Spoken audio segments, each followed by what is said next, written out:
సమ్మెట ఉమాదేవి సమర్పించు నవపారిజాతాలు.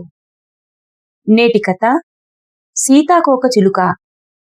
రచన తులసి గుగులోత్.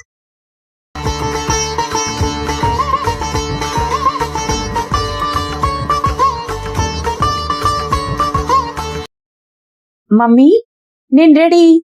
బ్రేక్ఫాస్ట్ ఏం చేశావు అంటూ వచ్చిన కూతురికి దోశ, ఇడ్లీ అని చెప్పి తినిపించనా అని అడగ్గానే, నో మమ్మీ, నేను తింటా అని నీట్గా టేబుల్ మేనర్స్ పాటిస్తూ తింటున్న కూతురి వంక ప్రేమగా చూస్తూ తనని భర్తని మార్చుకోవడానికి తను పడిన ఆరాటం తక్కువేమీ కాదు. శరణ్య డిగ్రీ చదువుకున్న తెలివైన అమ్మాయే, అయినా ఇంటికే అధిక ప్రాధాన్యత ఇచ్చిన గృహిణి. ఇల్లు, భర్త, కూతురే ప్రపంచం. భర్త శరత్ సాఫ్ట్వేర్ ఉద్యోగి. వారి ఒక్కగానొక్క కూతురు అక్షర. శరత్ కూతురికి ఏ చిన్న కష్టం రాకూడదు అనుకుని అన్ని తానే చేసే తత్వం. అక్షరకు అది కాస్త అతిగారాభం అయిపోయింది.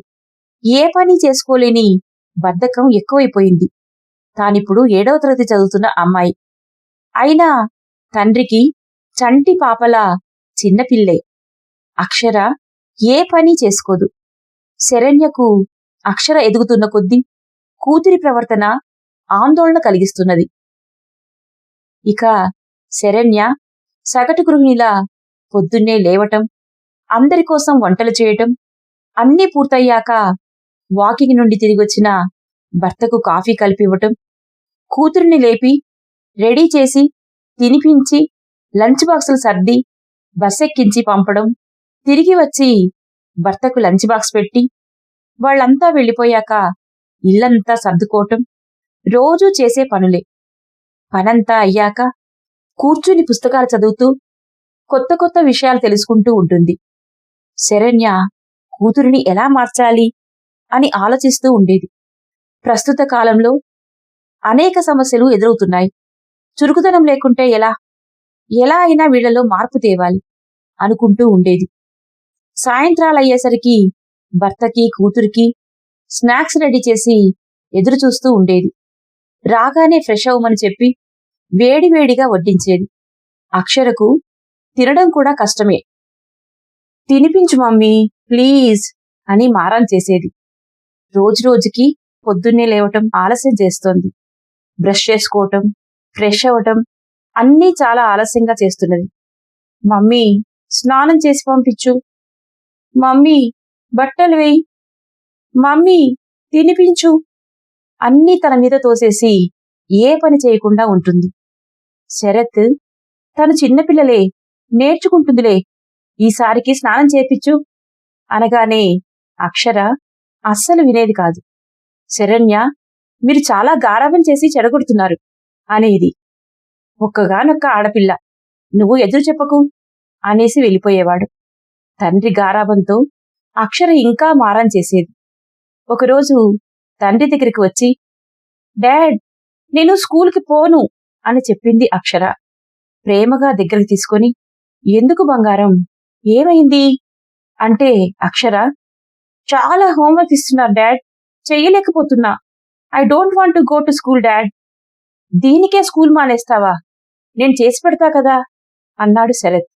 ఆ మాట విన్న శరణ్య బట్టలు మడతపెట్టడం ఆపేసి, పిల్లలకు హోంవర్కులు చేయడంలో హెల్ప్ చేయాలి కానీ మీరే చేయకూడదు, మీరు చేస్తే తనకేమొస్తుంది అని నచ్చజెప్పే ప్రయత్నం చేసింది. ఫలితం లేకుండా పోయింది. తండ్రి కూతురు ఇద్దరు కలిసి శరణ్యను ఆట పట్టిస్తూ శరణ్య చెప్పింది వినలేదు.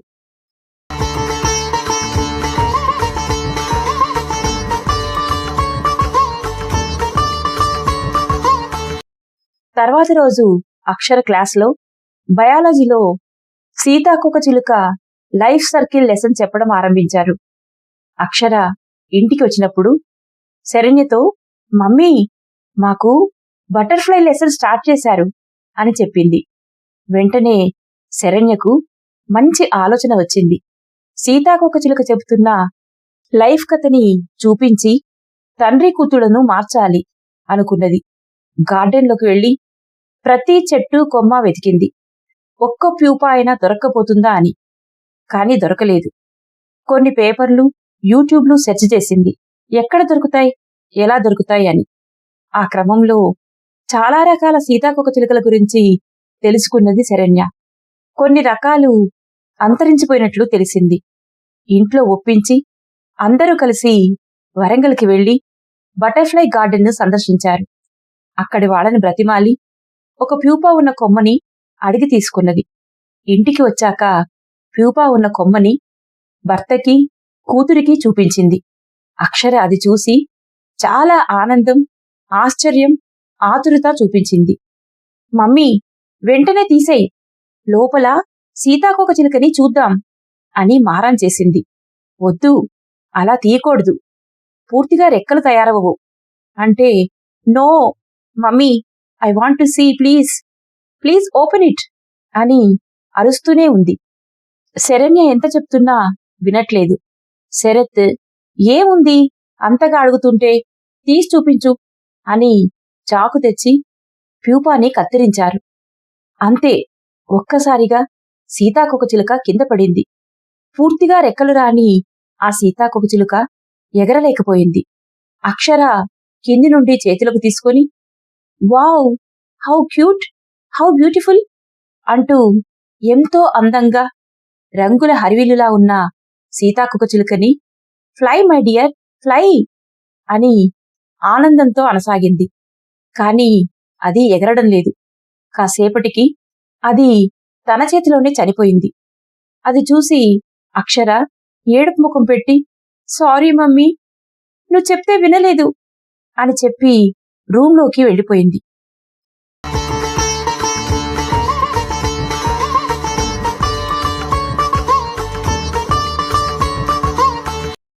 ఇదే మంచి సమయం, ఇప్పుడే వీళ్లకు అర్థమయ్యేలా చెయ్యాలి.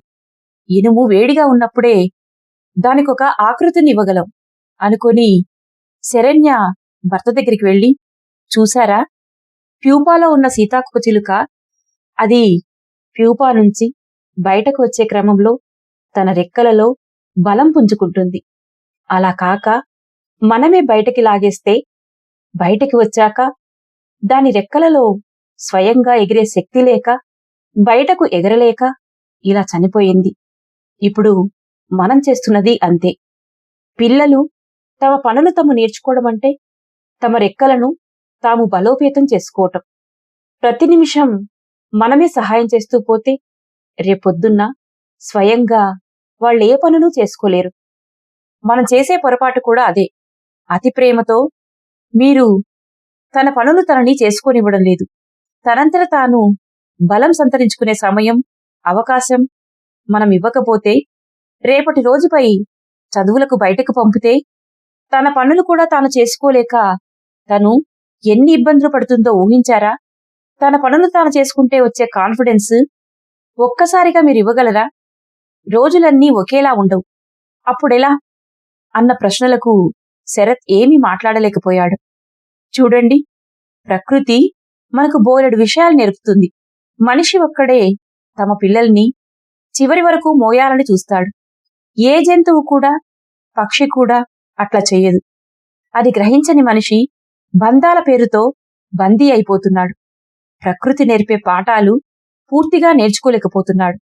ప్రేమ ఉండాలి, జాగ్రత్త ఉండాలి, కాని అతి సర్వత్రా వర్జేతని మర్చిపోకండి అని చెప్పింది శరణ్య. కాసేపటికి అక్షర వచ్చి, డాడీ, నా హోంవర్క్ చేయి డాడీ అనగానే, లేదమ్మా, నువ్వు నీ వర్క్ చేస్తూ ఉండు, నాకు ఆఫీస్ వర్క్స్ ఉన్నాయి, నీకేదైనా డౌట్ వస్తే చెప్పు, నేను వివరిస్తాను అని చెప్పాడు.